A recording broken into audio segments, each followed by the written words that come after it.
The Cleveland Browns continue the cleanup on aisle 3 as it relates to the report last week from Mark Malusis of WFAN that the Browns were talking to the Vikings about a potential trade that would have sent Odell Beckham Jr. from Cleveland to Minnesota.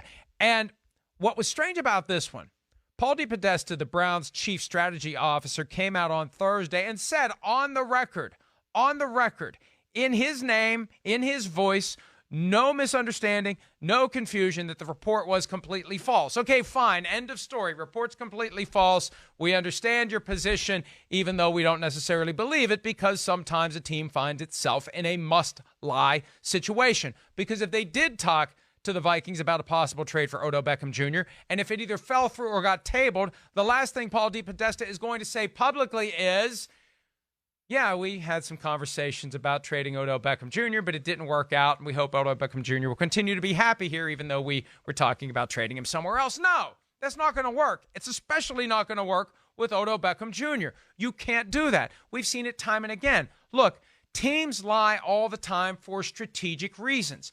And after the fact, when we catch them in a lie, as fans and media, we don't get upset about it because we understand that there are circumstances where a team must lie. But then there's this strange disconnect.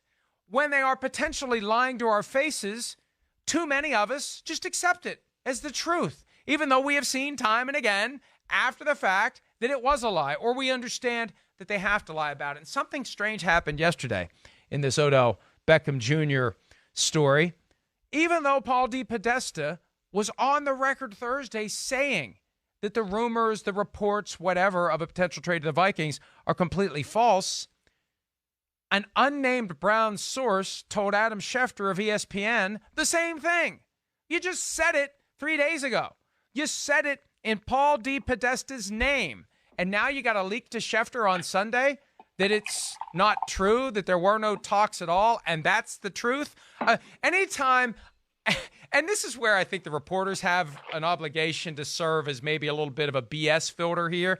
You're going to tell me that someone whose name you won't tell me is saying that's the truth. Well, you can take that to the bank because, well, I can't tell you who said it. The whole thing is just a little bit ridiculous, but it just shows how important it is for the Browns to put out any potential brush fire with Odell Beckham Jr. Because if they did talk to the Vikings or anyone else about a trade and it got out, which it did, now you got a potential problem with Beckham, and you got to do everything you can to ensure that Beckham doesn't implode. I heard some coffee pouring in my ear, which tells me we may have Chris Sims back. Chris, are you back? I'm back. I don't know what the hell happened. I hate technology. That's what I know. I mean, first, I'm glad you're not the general manager of the New York Giants. Yeah, that's right. Yep, because I would be like the first glitch I'd have during the first round of the draft. I would break iPads and computers over my knee. I don't know why. My iPad certainly dropped the call, and I couldn't get a call back on the iPad. It would only go through my phone, so I'm back here. And I do think Odell Beckham Jr. Go ahead. Is there a chance Philip is playing Fortnite? No, he's not. He's still in bed right now. So, yes, no, there's no excuse. I don't know what the hell happened. Go ahead on your Beckham thoughts. I don't think the Odell Beckham Jr. trade rumors are real. I don't. You know, I've had nothing to lead me to believe that to this point. I don't know. Maybe there was a phone call. Maybe there was something doing, just checking about availability. I have no inside information there to tell you about, but I can't say it. I just haven't heard anything substantial for me to sit here and go, oh, I believe that. And I heard what you said about Adam Schefter and DePodesta and all of those things. I get what you're saying to a degree there. But I also think, like, DePodesta could have been the original guy to text Adam Schefter, like, there's no way that's happening. And then DePodesta has the press conference and then puts his name to it that way. No. But Chris, he put his name to it on Thursday, and Schefter had the report 3 days later. That's what's weird about it. The guy's already on the record saying it's completely false. The Browns felt compelled to tell Schefter, unnamed source style, that there was nothing to it. I think at this point, whether there was or wasn't any trade talks with the Vikings or anyone else, I think they're doing extensive damage control to try to make sure Odell Beckham Jr. doesn't check out or doesn't start saying, maybe I want to be traded. Well, I agree with that. I mean, they got to be careful. Yes. Odell Beckham Jr., as we know, yeah, sure. He's certainly not shy about speaking his mind a little bit. Okay. And then also, I think the one thing we know is he's liked in that Cleveland locker room, too. And I think if you did him dirty, it's going to piss Jarvis Landry off because I'm not so sure how happy he is. And it could be a ripple effect through that locker room. So I don't.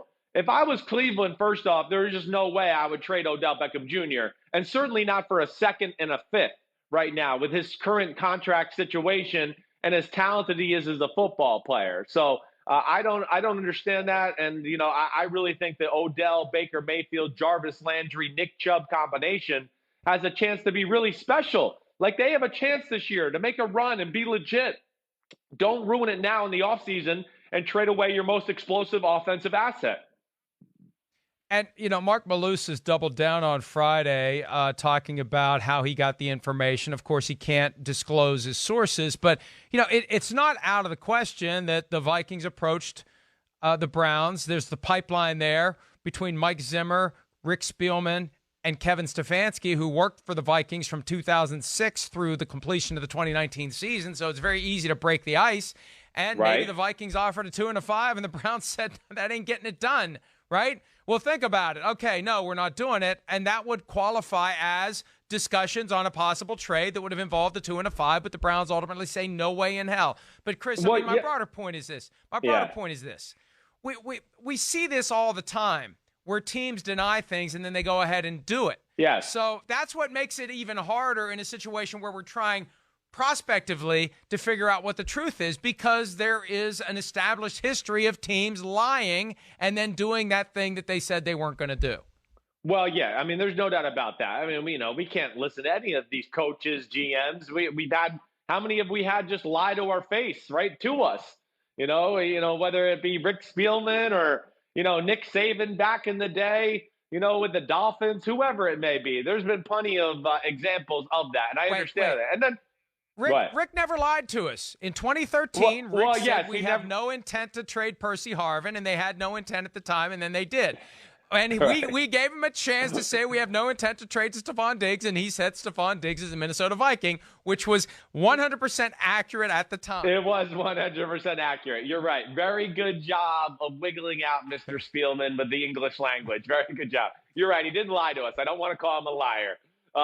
But either way, even to the Mark Malusis report, that the way I envision that happening, and, like I said last week, I know Moose, they call him up here in the New York area. He's a great guy. I would imagine if those calls were made, Mark Malusis probably found out from somebody within the Giants organization. I would think somebody from Minnesota called the Giants to dig up some dirt. And then maybe a guy like Mark Malusis heard from somebody he's connected to with the Giants that Minnesota was calling about Odell Beckham Jr., and maybe that's where this started. So, that to me, again, I have no knowledge of that, but that's just how I would connect the dots in this type of situation. Hi, I'm Mike Tirico, and thanks for watching. Make sure to hit subscribe for the latest news and highlights from NBC Sports.